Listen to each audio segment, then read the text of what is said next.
حدود مهما طولنا، مهما قصرنا، مهما طالت أعمارنا في الدنيا أيها المؤمنون، ليس لنا إلا 4 حدود أن نتعداها ولن نتعداها. هي حدودنا في الدنيا، وغدا سنتعداها ونصل إلى الموت. أما الحد الأول فهو إلى الموت.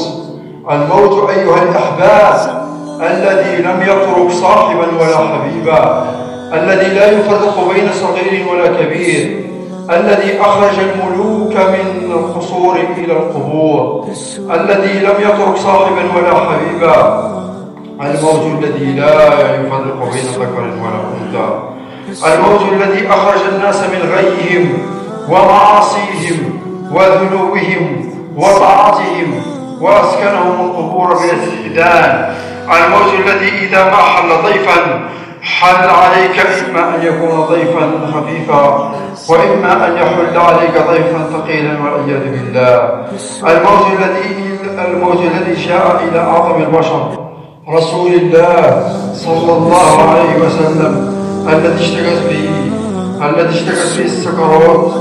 رسول الله صلى الله عليه وسلم، تدخل عليه ابنته فاطمة منعته.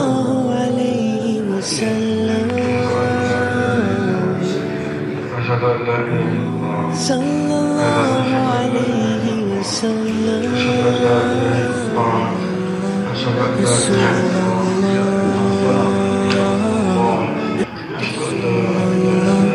رسول الله رسول الله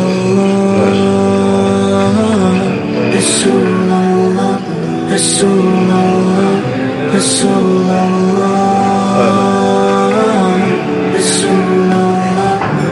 صلى الله عليه وسلم صلى الله عليه وسلم رسول الله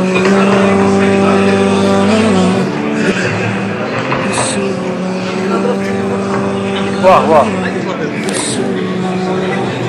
بس الفيلم باين الفيلم